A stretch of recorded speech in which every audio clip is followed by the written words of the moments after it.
صليت على إبراهيم وعلى آل إبراهيم إنك حميد مجيد اللهم بارك على محمد وعلى آل محمد كما باركت على إبراهيم وعلى آل إبراهيم إنك حميد مجيد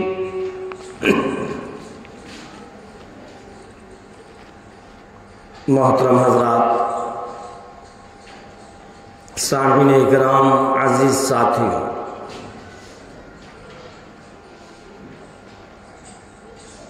اللہ تبارک تعالیٰ کا احسان اور اس کا فضل و کرم ہے کہ اس پروردگار عالم نے ہم سب کو ایمان کی دولت سے مالا مال کیا۔ ایمان بہت قیمتی چیز ہے۔ ابھی ہم اور آپ کو اس ایمان کی قدر نہیں، ابھی ہمیں اس کی اہمیت کا اندازہ نہیں ہے۔ اس ایمان کی قدر ان لوگوں سے پوچھو جنہوں نے اس ایمان کے لیے کیسی کیسی قربانیاں دی۔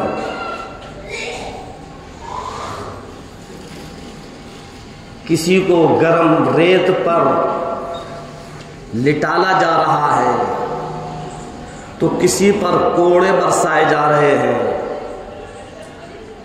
کسی کو کسی طریقے کی اذیتیں دی جا رہی ہیں، کسی کو کسی طریقے سے پریشان کیا جا رہا ہے۔ اٹھا کر دیکھو صحابہ کرام کے واقعاتوں کو، ان کے حالاتوں کو، کیسی کیسی قربانیاں دی ہیں، تب یہ ایمان ہم اور آپ تک پہنچا ہے۔ ابھی ہمارا اس ایمان پر کیا لگا؟ کچھ نہیں۔ اس لیے ہمیں اس کی قدر ہے، اس کا احسان ہے کہ اس پروردگار عالم نے ہم کو مومن بنایا، مسلمان بنایا۔ اللہ ہر چیز پر قادر ہے، اگر وہ چاہتا تو ہم کو بھی مومن نہیں بناتا، ہم بھی اور ان کی پوجا پاٹ میں لگے ہوتے۔ اللہ جس سے محبت کرتا ہے اس کو سیدھے راستے کی ہدایت دیتا ہے۔ اب اگر کوئی یہ کہے کہ وہ اللہ جس سے محبت کرتا ہے تو اس کو سیدھے راستے کی ہدایت دیتا ہے، نیکیوں کی ہدایت دیتا ہے، تو اللہ کس سے محبت کرتا ہے اور کس سے محبت نہیں کرتا؟ تو بتلایا کہ جو اللہ سے محبت کرتا ہے تو اللہ اس سے محبت کرتا ہے۔ سمجھ میں آئی بات؟ جو اللہ سے محبت کرتا ہے تو اللہ اس سے محبت کرتا ہے، جو اللہ کے نبی سے محبت کرتا ہے اللہ اس سے محبت کرتا ہے، جو اللہ کے فرمان پر چلتا ہے اللہ اس سے محبت کرتا ہے، جو اللہ کے احکام کو پورا کرتا ہے اللہ اس سے محبت کرتا ہے، جو نبی کے طریقے پر چلتا ہے اللہ اس سے محبت کرتا ہے۔ ہاں، اور پھر جس سے پروردگار عالم محبت کرتا ہے تو پھر اس کو ہدایت کی طرف، نیکیوں کی طرف اللہ تبارک تعالیٰ اس کو نیکیوں کی طرف بڑھاتا ہے، صراط مستقیم پر چلنے کی توفیق دیتا ہے۔ ہم اور آپ اگر کسی سے یہ پوچھا جائے تو سب یہ کہیں گے کہ ہم اللہ سے محبت کرتے ہیں، اللہ کے نبی سے محبت کرتے ہیں۔ لیکن محبت کرنے کا مطلب یہ نہیں ہے کہ جو چاہیں وہ ہم کرتے رہیں اور ہم یہ کہیں کہ اللہ سے محبت، اللہ کے نبی سے محبت نہیں۔ اگر اللہ سے محبت، اللہ کے نبی سے محبت ہے تو پھر ہمیں اللہ اس کے نبی کے فرمان کے مطابق چلنا پڑے گا۔ اور اگر ہم اللہ اس کے نبی کے فرمان سے ہٹ کر چل رہے ہیں تو پھر یہ محبت نہیں ہے نبی کی، پھر یہ اللہ سے محبت نہیں ہے۔ ہاں بہرحال تو بتلا رہا تھا کہ اللہ کا احسان ہے، اس کا فضل و کرم ہے، اس کا بڑا انعام ہے کہ اس نے ایمان جیسی دولت سے مالا مال کیا۔ ہم اور آپ ساری کی ساری امت مسلمہ کو اللہ تبارک تعالیٰ نے ایمان سے نوازا، اور یہ اللہ کے رسول سرکار دو عالم صلی اللہ علیہ وسلم کا فرمان ہے، من قال لا الہ الا اللہ فدخل الجنہ، جس نے کلمہ لا الہ الا اللہ کو پڑھا وہ جنت کے اندر داخل ہوگا۔ ہاں سرکار دو عالم صلی اللہ علیہ وسلم نے فرمایا۔ اور اس آیت کے اندر جو آیت میں نے ابھی تلاوت کی، اس میں بھی پروردگار عالم نے اسی چیز کو بیان کیا، ان الذین آمنوا وعملوا الصالحات لهم جنات تجری من تحتها الانہار، بے شک وہ لوگ جو ایمان والے ہیں اور نیک عمل کرتے ہیں، ایمان کے ساتھ ساتھ اللہ تبارک تعالیٰ نے فرمایا کہ ایمان کے ساتھ ساتھ عمل بھی ضروری ہے۔ یہ نہیں ہے کہ صرف ہم مسلمان ہو گئے، ہم کلمہ پڑھنے والے ہو گئے بس کافی ہے۔ اللہ نے فرمایا نہیں، وَعَمِلُوا الصَّالِحَاتِ، جو نیک عمل کرتے ہیں، لَهُمْ جَنَّاتٌ تَجْرِي مِن تَحْتِهَا الْأَنْهَارُ، ارشاد فرمایا پروردگار عالم نے، رب کائنات نے، مالک حقیقی نے، اس پروردگار عالم نے جو ساری کی ساری کائنات کا رب، جو میرا رب تیرا رب، ساری کی ساری انسانیت کا رب، سارے کے سارے عالم کا رب، زمین کا رب، آسمان کا رب، چاند سورج ستاروں کا رب، وہ پروردگار عالم جس نے ساری کی ساری کائنات کو بنایا، اس رب کائنات کا فرمان ہے، لَهُمْ جَنَّاتٌ تَجْرِي مِن تَحْتِهَا الْأَنْهَارُ، اس پروردگار عالم نے فرمایا کہ جو نیک عمل کرتے ہیں ان کے لیے جنت کے باغات ہیں، اور ایسے باغات ہیں من تحتها الانہار، جس کے نیچے نہریں جاری ہیں۔ جس کو جنت مل گئی اس کو سب کچھ مل گیا، جس کو جنت مل گئی اس کو سب کچھ مل گیا۔ یہ ساری کی ساری عبادت، یہ نماز، یہ روزہ، یہ حج، یہ زکوٰۃ، اللہ کی فرما برداری، اللہ کے احکام کو پورا کرنا، اپنی زندگی کو نبی کے طریقے کے مطابق چلانا، یہ سب کس لیے؟ کہ اللہ راضی ہو جائے اور اللہ جنت دے دے، اسی لیے تو ہے۔ اور جنت کے لیے پروردگار عالم نے کیا فرمایا؟ وَعَمِلُوا الصَّالِحَاتِ، نیک عمل کرو۔ نیک عمل کیا ہے؟ کیا ہے نیک عمل؟ ہر وہ کام جو نبی کے طریقے کے مطابق ہوگا وہ سب نیک عمل ہے۔ ہر وہ کام جو نبی کے طریقے کے مطابق ہوگا وہ سب نیک عمل ہے۔ اور یہی نہیں بلکہ ہر وہ کام جو نبی کے طریقے کے مطابق ہوگا وہ سب عبادت ہے، اور عبادت ہی نیک عمل ہے۔ مثال کے طور پر ہم کھانا کھا رہے ہیں،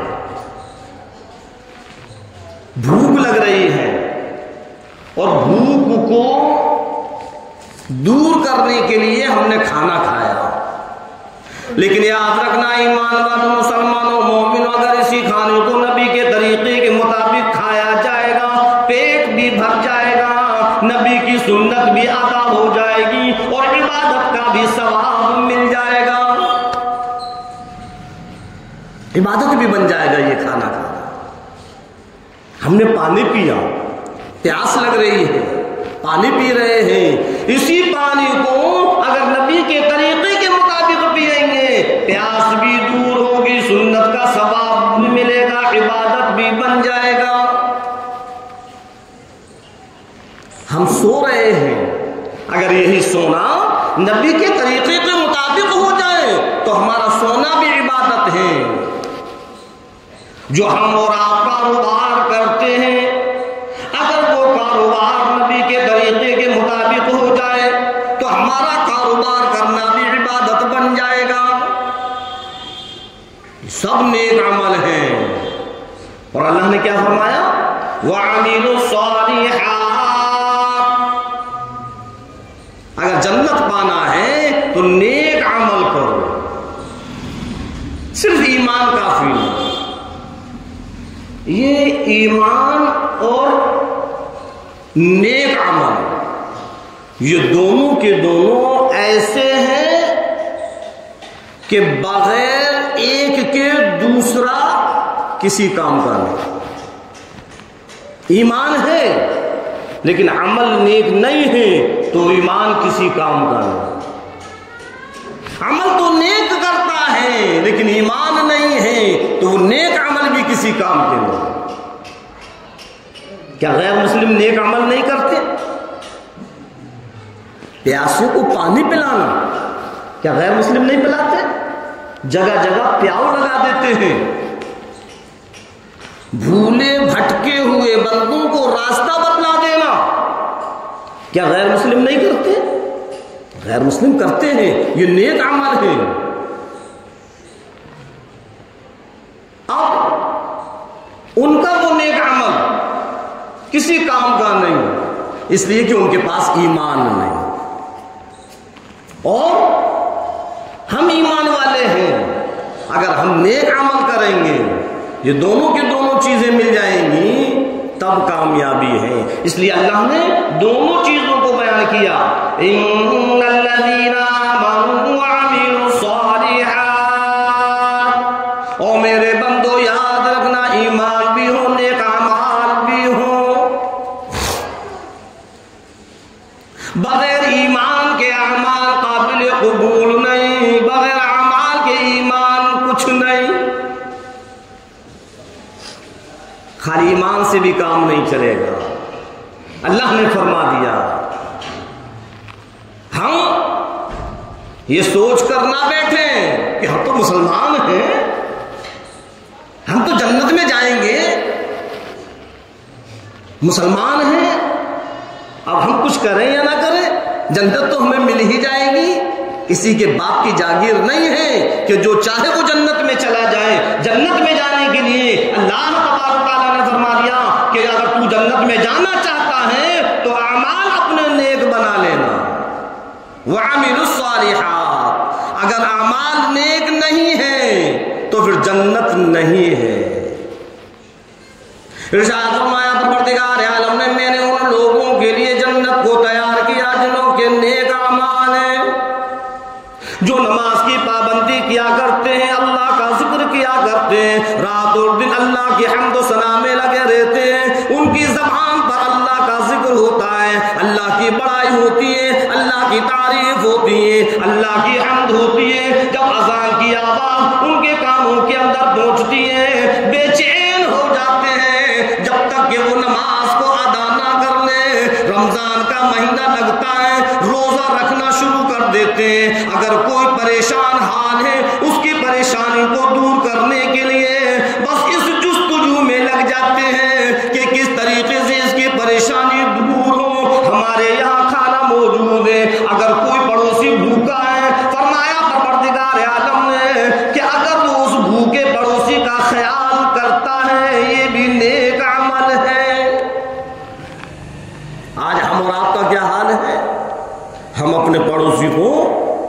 جلا جلا کر کھاتے ہیں، دکھلا کر کھاتے ہیں کہ دیکھ آج ہمارے یہاں مرغ پلاؤ بن رہا ہے، قورمے بن رہے ہیں، اور ہمارا جو پڑوسی ہے وہ غریب ہے۔ اب ذرہ برابر بھی ہمیں یہ احساس نہیں ہوتا کہ لاؤ کچھ اس غریب پڑوسی کے یہاں بھی پہنچا دے۔ حق ہے اس کا کہ اگر کوئی اچھی بری چیز بنے تو اپنے پڑوسی کو کھلاؤ۔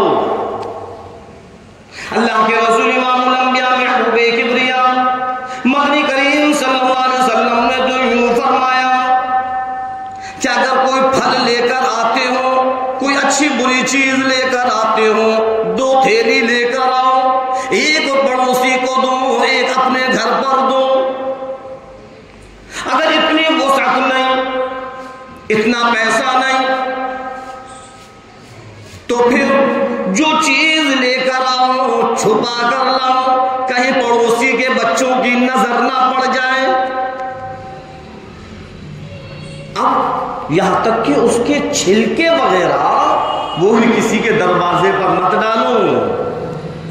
اگر اس غریب کے بچے کی نظر اس پھل کے چھلکوں پر پڑے گی تو اس کے دل سے ایک آہ نکلے گی، کاش میرے ابا جان کے پاس ہوتا تو وہ بھی لے آتے۔ ایسا نہیں کرو۔ اور آج ہم اور آپ کا حال کیا ہے؟ ہم تو دکھلا دکھلا کر کھاتے ہیں، جلا کر کھاتے ہیں۔ نہیں، نیک عمل یہ نہیں ہے۔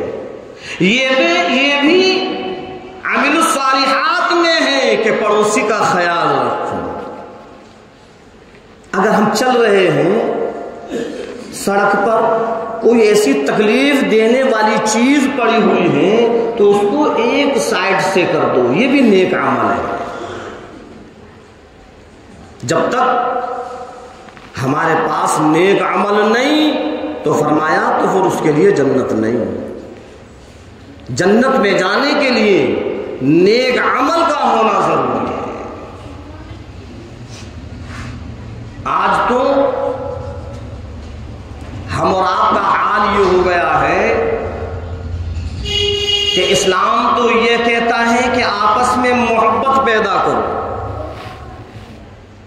آپس میں محبت کے ساتھ رہو، محبت پیدا کرو، لیکن آج معاملہ بالکل الٹا ہے۔ محبت تو بہت دور، ہمارے دلوں کے اندر حسد اور جلن کا مادہ پیدا ہو گیا، نفرتیں پیدا ہو گئیں۔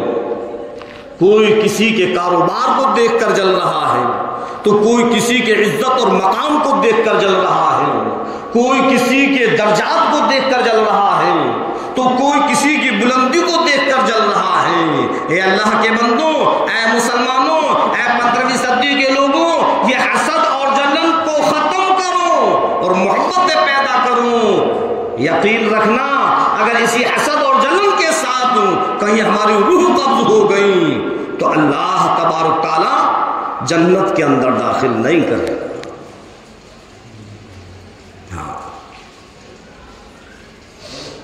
اللہ کے رسول سرکار دو عالم صلی اللہ علیہ وسلم نے جو یوں فرمایا کہ سلام کو پھیلاؤ، افسو السلام، سلام کو پھیلاؤ، سلام کو عام کرو۔ کیوں؟ اس لیے کہ سلام کرنے سے محبتیں پیدا ہوتی ہیں، نفرتیں دور ہوتی ہیں، دلوں کے اندر جو یہ حسد اور جلن ہے یہ ختم ہو جاتا ہے۔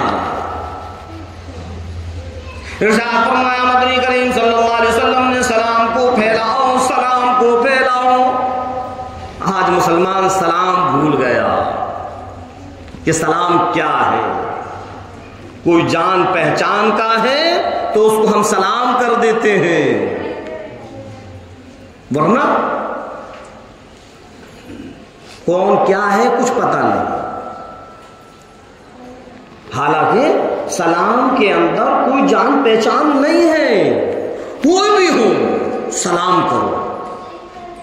ایک چیز اور ہے، ہم اور آپ کے اندر ایک بات اور ہے کہ ہم یہ سوچتے ہیں کہ ہم سلام نہ کریں، سامنے والا سلام کرے، ہم سلام نہ کریں، سامنے والا سلام کرے۔ حالانکہ جو پہلے سلام کرے گا اس کو نیکیاں زیادہ ہیں۔ تو ہم تو یہ سوچیں کہ سامنے والا کرے یا نہ کرے، پہلے ہم سلام کریں۔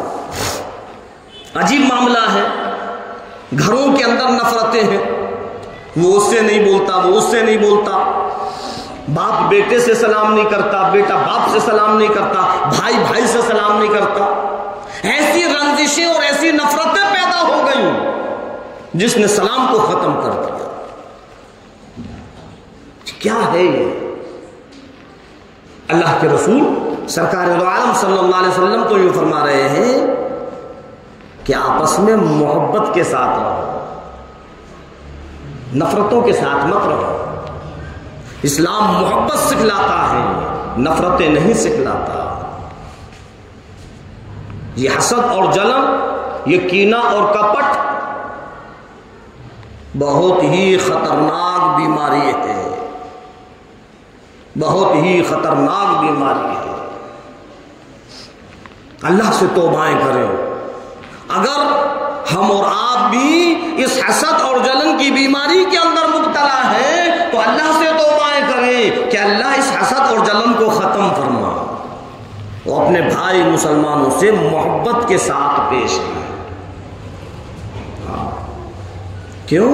اس لیے کہ یہ جو آج ہمارے اور آپ کے سامنے جو دنیا ہے نا، یہ سب کچھ دنیا نہیں ہے۔ ایک دن یہ دنیا ختم ہو جائے گی، پھر جب ہم اللہ کے سامنے پہنچیں گے تو وہاں تو دو ہی ٹھکانے ہیں، جنت ہے یا جہنم ہے۔ اب دنیا میں جو ہم کر گئے ہیں، اللہ اسی کے مطابق حساب و کتاب کرے گا۔ جو اعمال ہم بنا کر گئے ہیں اسی اعمال کے مطابق حساب و کتاب ہوگا۔ اب ہم اور آپ دیکھ لیں، کوئی کسی کو نہ دیکھے، خود اپنے آپ کو دیکھ لے کہ ہمارے اعمال کیسے ہیں۔ شیطان یہ دل میں وسوسے ڈالتا ہے اور دوسرے کی طرف انگلیاں اٹھواتا ہے کہ وہ ایسا ہے، کہ وہ یوں ہے، کہ وہ یہ ہے، وہ ایسا نہیں کرتا، وہ ویسا نہیں کرتا۔ ارے کون کیا کیسا نہیں کرتا، تو اپنے بارے میں سوچ کہ تو کیا کرتا ہے۔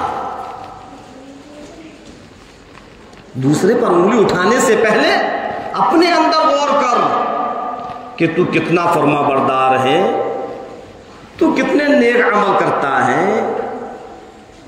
ارے جب ہم اپنے اوپر غور کریں گے تب پتا چلے گا، ارے ہم تو نماز بھی نہیں پڑھتے، ہم دکان پر بیٹھے رہتے ہیں، ہم یوں گپ شپ کرتے رہتے ہیں، ہماری تو نماز بھی ادا نہیں ہو رہی، کہاں ہم دوسروں پر انگلیاں اٹھانے میں لگے ہیں۔ پہلے ہم اپنے اوپر غور کریں، پہلے ہم اپنی اصلاح کریں، پہلے اپنے آپ کو اسلام پر لائیں، پہلے اپنے آپ کو سرکار کے طریقے پر لائیں۔ دوسرے پر انگلی اٹھانا بہت آسان ہے، اور شیطان یہی چاہتا ہے کہ یہ اس پر انگلی اٹھائے اور یہ گناہ کے اندر مبتلا ہو جائے۔ لیکن ہم اور آپ کا کام یہ ہے کہ ہم اپنی فکر کریں، ہاں، اور اگر کسی کو ہمیں سمجھانا ہے، کسی کو ہم گناہ میں دیکھ رہے ہیں، کسی کو ہم غلطی پر دیکھ رہے ہیں، کسی کو ہم غلط راستے پر دیکھ رہے ہیں، تو پھر اس کو اس طریقے سے سمجھاؤ کہ اس کو برا نہ لگے۔ کچھ لوگوں کی عادت ہوتی ہے کہ ٹوکنا، وہ یہ نہیں دیکھتے کہ کہاں کون کیسے بیٹھا ہوا ہے، بس اس کو ٹوک دیا۔ ارے بھائی اتنے دن ہو گئے تم کو نماز پڑھتے پڑھتے، ابھی تم وضو کرنا نہیں تمہیں آتا، تم جانتے ہی نہیں ایسے نہیں ایسے کرو، تو اس کو تم سمجھا رہے ہو یا چار لوگوں میں ذلیل کر رہے ہو؟ دونوں چیزیں الگ الگ ہیں۔ وضو گھر پہ اور بھی بیٹھے ہوئے ہیں اور تم نے وہی اس کو ٹوکنا شروع کر دیا، تو تم اس کو سمجھا رہے ہو، تم اس کی اصلاح کر رہے ہو یا ان لوگوں کے سامنے اس کو ذلیل کر رہے ہو؟ نہیں، وہ وضو کر رہا ہے، اس وقت اس کو بالکل کچھ مت کہو۔ پھر اکیلے میں جب کوئی نہ ہو تب اس کو سمجھاؤ کہ بھی تم نے ایسے وضو کیا تھا، یہ وضو صحیح نہیں ہوگا، اس طریقے سے کرنا ہے، تو اس کی سمجھ میں آئے گا۔ اور جب چار کے سامنے تم اس کو صحیح بات بھی کہو گے تو اس کو کڑوی لگے گی۔ ہاں، کچھ لوگوں کی عادت ہوتی ہے ٹوکنا، صحیح بات ہے، اصلاح کر سکتے ہیں، اپنی اصلاح کریں، دوسروں کی اصلاح کریں، لیکن اصلاح کرنے کا طریقہ بھی ہے، اس طریقے پر کریں کہ اس کو برا نہ لگے۔ ہاں، آج عجیب معاملہ ہے، ہم تو گناہوں کے دلدل میں دھسے ہوئے ہیں، نماز کی ہماری پابندی نہیں، دکانوں پر بیٹھے رہتے ہیں، پٹنوں پر بیٹھے رہتے ہیں، گپ و شپ میں لگے رہتے ہیں، نماز کی پابندی نہیں، چہرے پر داڑیاں نہیں، اور مسائل ایسے بتلاتے ہیں جیسے کہ مفتی اعظم یہی ہے۔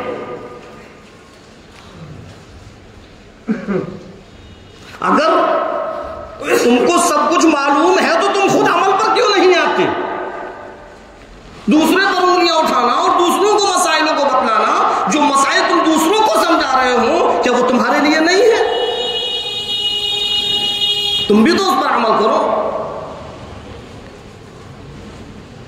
خود بیٹھے ہوئے ہو دکانوں پر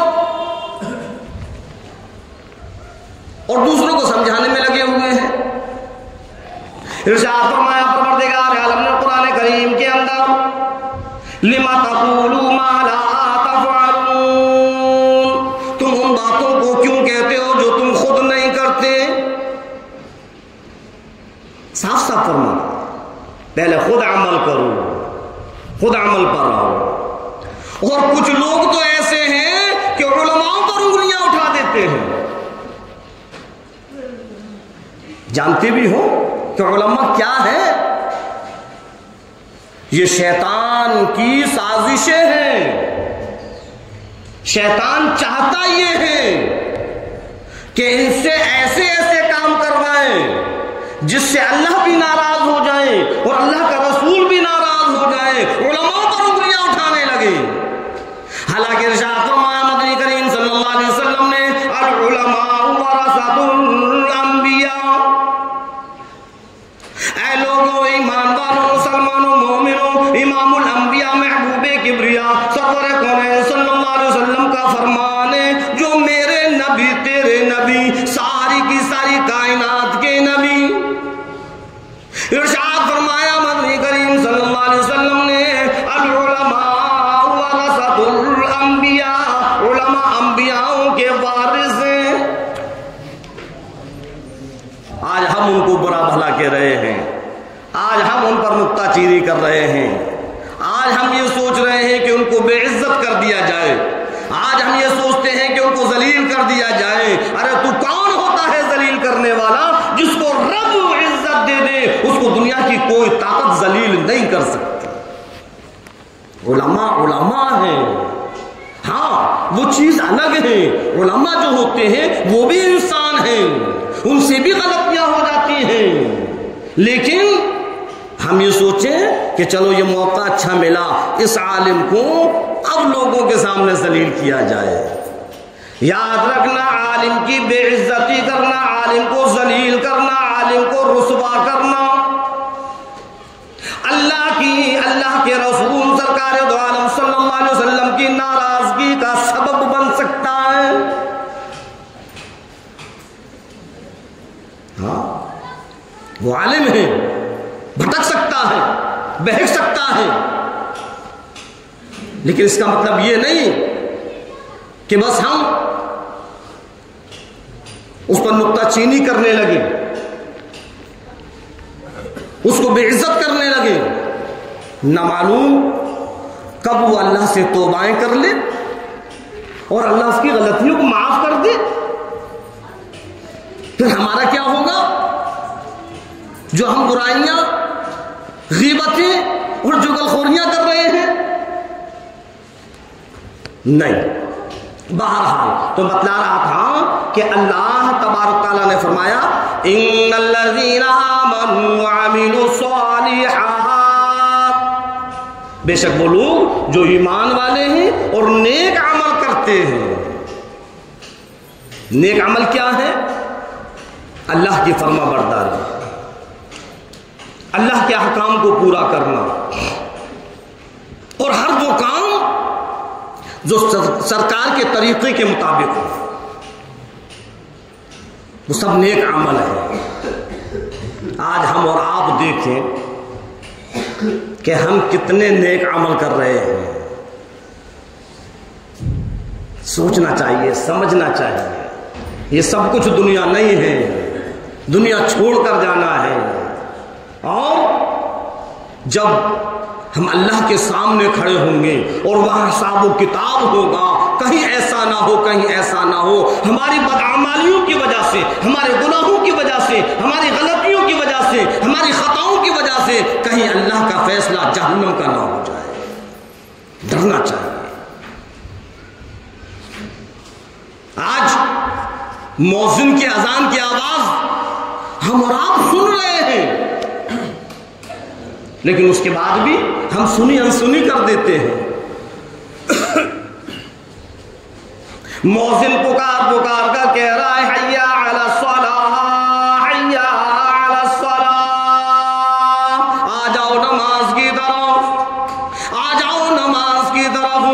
او اللہ کے بندے، تیری کامیابی دکان میں نہیں، تیری کامیابی کارخانے میں نہیں، تیری کامیابی فیکٹریوں میں نہیں، تیری کامیابی محنت مزدوری میں نہیں۔ اب نماز کا وقت ہو گیا، حیا علی الصلاۃ، آؤ نماز کی طرف، حیا علی الفلاح، یہی تو کامیابی ہے، آؤ کامیابی کی طرف۔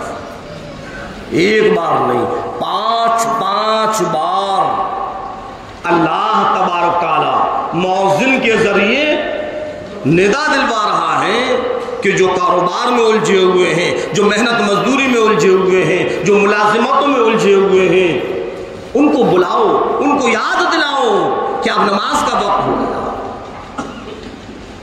اور ہمارا حال کیا ہے کہ سن کر بھی ہم سنی انسنی کر دیتے ہیں،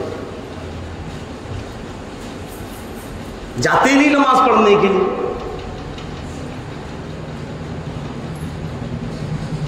اور جب قیامت کا دن ہوگا، وہاں ہم پھر کہیں گے پروردگار سے، اے اللہ ایک بار ہم کو دنیا کے اندر پہنچا دے، ہم تیری ہی عبادت کریں گے۔ اللہ فرمائے گا کہ نہیں، اب جانے کی اجازت نہیں۔ جو ایک بار دنیا سے آ جاتا ہے دوبارہ دنیا میں نہیں جاتا، وہاں تو پھر اعمال کو دیکھ کر فیصلہ ہوگا، میزان اعمال لگا دی جائے گی۔ اور یوں فرمایا پروردگار عالم نے، فَمَن يَعْمَلْ مِثْقَالَ ذَرَّةٍ خَيْرًا يَرَهُ وَمَن يَعْمَلْ مِثْقَالَ ذَرَّةٍ شَرًّا يَرَهُ۔ ذرہ برابر بھی نیکی ہے وہ بھی سامنے، ذرہ برابر بھی گناہ ہے تو وہ سامنے۔ فیصلہ کر دیا جائے گا، جنتیوں کو الگ کر دیا جائے گا، جہنمیوں کو الگ کر دیا جائے گا، اعلان کر دیا جائے گا، وَامْتَازُوا الْيَوْمَ أَيُّهَا الْمُجْرِمُونَ، اے گنہگاروں میرے نیک لوگوں سے الگ ہو جاؤ۔ آج تمہارا اور ان کا کوئی تعلق نہیں، تم خاندان والے ہو الگ بات ہے، تم رشتہ دار ہو الگ بات ہے، تم بھائی بہن ہو چلو ٹھیک ہے، تم ماں باپ ہو یہ تمہاری اولاد ہے ٹھیک ہے، تم چودھری ہو ٹھیک ہے، لیکن آج تم گنہگار ہو اور یہ نیک لوگ ہیں۔ وَامْتَازُوا الْيَوْمَ أَيُّهَا الْمُجْرِمُونَ، اعلان کر دیا جائے گا، بی بی اگر نیک ہے، شوہر گنہگار ہے، اللہ اللہ کی طرف سے اعلان ہوگا، اے اللہ کے بندے، دنیا میں یہ تیری بیوی تھی، لیکن آج تجھ کو اس کے ساتھ کھڑے ہونے کی بھی اجازت نہیں، الگ ہو جا۔ ماں باپ نیک ہیں، اولاد گنہگار ہیں، اللہ رب العزت فرما دے گا یہ تمہارے ماں باپ ہیں ٹھیک ہے، لیکن تم گنہگار ہو، یہ نیک ہے، الگ ہو جاؤ۔ بھائی بھائی ہیں، دنیا میں بڑی محبت سے رہا کرتے تھے، لیکن کل قیامت کے دن اللہ کی طرف سے اعلان کر دیا جائے گا آج تمہارا ان کا بھی کوئی تعلق نہیں، ارے یہ تو نماز پڑھنے والے تھے، یہ تو عبادت کرنے والے تھے، یہ نیکیاں کرنے والے تھے، تو دن بھر گناہوں میں لگا رہتا تھا، تو دن بھر عیاری مکاری میں لگا رہتا تھا، تو دن بھر اللہ کی نافرمانیوں میں لگا رہتا تھا۔ وَامْتَازُوا الْيَوْمَ أَيُّهَا الْمُجْرِمُونَ، الگ ہو جاؤ میرے نیک لوگوں کے سامنے، اے گنہگاروں تم کو کھڑا ہونے کی بھی اجازت نہیں۔ دونوں کو الگ الگ کر دیا جائے گا۔ ہاں، آج اگر کوئی شوہر اپنی بیوی سے کہتا ہے نماز کے لیے، وہ ٹال مٹول کر دیتی ہے، اور اسی کے برعکس کچھ ایسی بیویاں ہیں جو وہ تو نماز ادا کرتی ہیں، جب وہ اپنے شوہر سے نماز کے لیے کہتی ہیں، شوہر کو نماز کے لیے اٹھا دیتی ہیں، وہ ڈانٹ ڈپٹ کر سو جاتا ہے۔ میرے دوستوں، میرے عزیزوں، کل قیامت کے دن پتہ چلے گا جب اللہ کی طرف سے اعلان ہوگا الگ الگ ہو جاؤ، آج تمہارا ان کا کوئی تعلق نہیں، دونوں کو الگ الگ کر دیا جائے گا، گنہگاروں کو الگ، نیک لوگوں کو الگ، جنتیوں کو جنت کے اندر پہنچا دیا جائے گا، جہنمیوں کو جہنم کے اندر ڈال دیا جائے گا، جہنمی عذاب بھگتنے میں لگے ہوں گے، جنتی عیش و آرام کی زندگی گزاریں گے، جنتی کہنے لگیں گے اے پروردگار عالم، اے رب کائنات، اے مالک حقیقی، ہم ان سے کچھ پوچھیں، ان جہنمیوں سے کچھ پوچھنے کی اجازت ہے؟ اللہ فرمائے گا اجازت ہے۔ جب جنتی جہنمیوں کو دیکھیں گے حیران ہو جائیں گے، کہنے لگیں گے ارے چودھری صاحب، شاہ صاحب، ملک صاحب، کیا ہوا؟ آج تم اس جہنم کے اندر کیسے پہنچے؟ ارے تم کو تو میں دنیا میں بڑا نیک انسان سمجھا کرتا تھا، تم نے تو حج بھی کر رکھے تھے، تم زکات بھی خوب دیا کرتے تھے، کیا وجہ ہوئی؟ ایسی کون سی گھنونی حرکت ہوئی جس کی وجہ سے پروردگار عالم نے جہنم کے اندر پہنچا دیا؟ فی جنات یتساءلون عن المجرمین، اللہ نے قرآن کریم کے اندر اس نقشے کو کھینچا ہے جو جنتی ان جہنمیوں سے پوچھیں گے۔ ارشاد فرمایا پروردگار عالم نے فی جنات یتساءلون عن المجرمین، جنتی سوال کریں گے ان مجرموں سے، ان گنہگاروں سے، ان خطا باروں سے جو جہنم کے اندر ہیں، ما سلککم فی سقر، کیا وجہ ہوئی، کس وجہ سے پروردگار عالم نے تم کو جہنم کے اندر ڈال رکھا ہے؟ کیا وجہ ہو؟ بھائی کو دیکھیں گے، باپ کو دیکھیں گے، رشتہ دار کو دیکھیں گے، عزیز و قارب کو دیکھیں گے، تعجب کریں گے، حیران ہو جائیں گے، ارے چچی جان، خالہ جان، مامو جان، بھائی جانو، دنیا میں تو تم بڑے شریف معلوم ہوا کرتے تھے، بڑے نیک سمجھا کرتے تھے، کیا ہوا آج تم اس جہنم کے اندر موجود کیوں ہو؟ ما سلککم فی سقر، دنیا میں جب تم چلا کرتے تھے چار آگے چار پیچھے، بڑی عزت تھی تمہاری، تو چودراہٹ چلا کرتی تھی، شاہ صاحب کیا ہوا؟ ارے چودھری صاحب کہاں گئی تمہاری چودراہٹ؟ ما سلککم فی سقر، کیا وجہ ہوئی؟ ایسی کون سی گھنونی حرکت کی جس کی وجہ سے پروردگار عالم نے تم کو جہنم کے اندر پھینک دیا؟ میرے عزیزوں، میرے دوستوں، میرے نوجوانوں، آؤ ان جہنمیوں کا جواب سنیں کہ وہ جہنمی بتلائیں گے کہ کس غلطی کی وجہ سے اللہ نے اس جہنم کے اندر پھینکا۔ قالوا لم نک من المصلین، ایک ساتھ جہنمی کہنے لگیں گے کہ ہم نماز نہیں پڑھتے تھے۔ ہاں، آج جو ہم اور آپ اپنی سستی کاہلیت کی بنا پر جو نمازوں کو چھوڑ دیتے ہیں، کل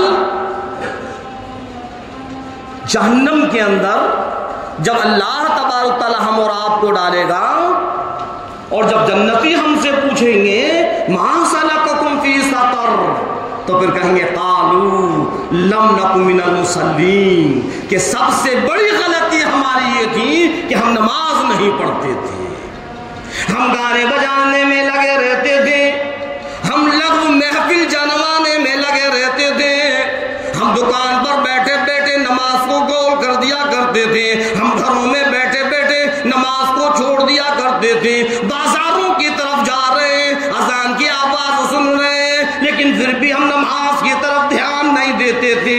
قالوا لم نک من المصلین، ہم نماز نہیں پڑھتے تھے، ہم نماز نہیں پڑھتے تھے۔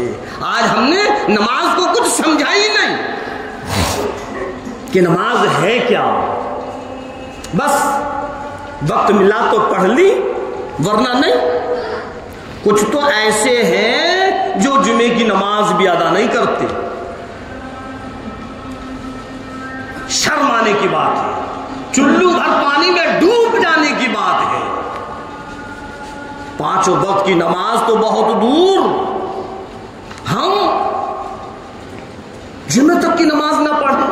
ہاں، کچھ ایسے بھی مسلمان ہیں میرے عزیزوں، صرف نام رکھ لینے سے اور گوشت کھا لینے سے، مسلمان کے گھر میں پیدا ہو جانے سے مسلمان نہیں ہوتا جب تک کہ وہ نبی کے طریقے پر نہ چلے، اللہ کی فرما برداری نہ کرے، اللہ کے احکام کو پورا نہ کرے۔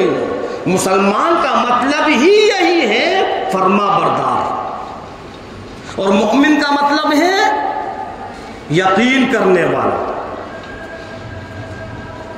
اب بتلاؤ ہمارا اور آپ کا حال کیا ہے؟ اور پھر ایک چیز اور بتلاؤ، کون ایسا مسلمان ہوگا، کون ایسا مسلمان ہوگا جو سرکار کو تکلیف پہنچائے؟ ہے کوئی ایسا مسلمان؟ نہیں ہو سکتا۔ لیکن ہاں، جو بے نمازی ہیں، جو نماز نہیں پڑھتے، اندازہ لگاؤ جب سرکار کو یہ خبر ملتی ہوگی کہ آپ کی امت کے اندر بے نمازیوں کی تعداد بڑھ چکی ہے، آپ کی امت کے اندر عیاری مکاری کرنے والوں کی تعداد بڑھ چکی ہے، آپ کی امت کے اندر زنا خوروں کی تعداد بڑھ گئی ہے، آپ کی امت اس وقت حرام کو حرام نہیں سمجھ رہی، ان کو بس کھانے سے مطلب ہے، تو کیا سرکار کو تکلیف نہیں ہوتی ہوگی؟ کیا سرکار کو تکلیف نہیں ہوگی کہ میں نے اس امت کو جہنم سے ہٹا کر اور جنت کی طرف والا راستہ دکھلایا تھا، اور آج پھر اس نے جہنم کا راستہ کیوں پکڑ لیا؟ کیا نبی کو تکلیف نہیں ہوگی؟ پھر ہماری اور آپ کی کیسی محبت ہے جو کہ ہم اور آپ نبی کو تکلیف پہنچائیں اور پھر ہم کہیں کہ ہم نبی کے امتی ہیں، عاشق رسول ہیں؟ نہیں، محبت کا تقاضا یہ نہیں ہے۔ محبت کا تقاضا تو یہ ہے کہ ایسے اعمال کرو جس سے سرکار خوش ہو جائے، ان کو تکلیف نہ ہو۔ ارے اللہ کے رسول سرکار دو عالم صلی اللہ علیہ وسلم نے تو ہر وقت اپنی امت کا خیال رکھا ہے، عرش پر ہیں وہاں بھی امت کا خیال ہے، فرش پر ہیں وہاں بھی امت کا خیال ہے، اور جب اسرائیل علیہ السلام سامنے کھڑے ہوئے ہیں وہاں بھی امت کا خیال ہے۔ ایک دن حضرت عائشہ صدیقہ رضی اللہ تعالیٰ عنہا بڑی خوش ہیں، بڑی خوش۔ آپ صلی اللہ علیہ وسلم نے پوچھا، اے عائشہ آج اتنی خوش کیوں ہو؟ آپ کی تو خوشی کا ٹھکانہ ہی نہیں، کیا بات ہے اتنی خوشی؟ حضرت عائشہ صدیقہ رضی اللہ تعالیٰ عنہ عرض کرنے لگے، اللہ کے نبی آج آپ نے میرے لیے جو دعا فرمائی میں خوش ہو گئی۔ ارشاد فرمایا مدنی کریم صلی اللہ علیہ وسلم نے، عائشہ جو دعا میں نے آج تمہارے لیے فرمائی اپنی امت کے لیے 5 نمازوں میں دعائیں کرتا ہوں۔ اجی سمجھ میں آئی بات؟ کیا فرمائی کہ اپنی امت کے لیے تو میں 5 نمازوں میں دعائیں کرتا ہوں۔ تو کتنی محبت ہے سرکار کو، اور ہمارا اور آپ کا حال کیا ہے کہ جس چیز کو سرکار نے یہ فرمایا قرۃ العین فی الصلاۃ کہ میری آنکھوں کی ٹھنڈک نماز میں ہے، ہم اس نماز کو ادا نہیں کر رہے، ہم اس نماز کو ادا نہیں کر رہے۔ اللہ سے توبائیں کریں، کہیں ہماری ان غلطیوں کی وجہ سے، ہمارے ان گناہوں کی وجہ سے اللہ ناراض نہ ہو جائے، اللہ کے نبی ناراض نہ ہو جائے۔ اللہ سے دعائیں کریں، اپنی غلطیوں کی معافی تلافی کریں۔ اللہ رب العزت ہم اور آپ کو کہنے اور سننے زیادہ عمل کرنے کی توفیق عطا فرمائے۔ وما علینا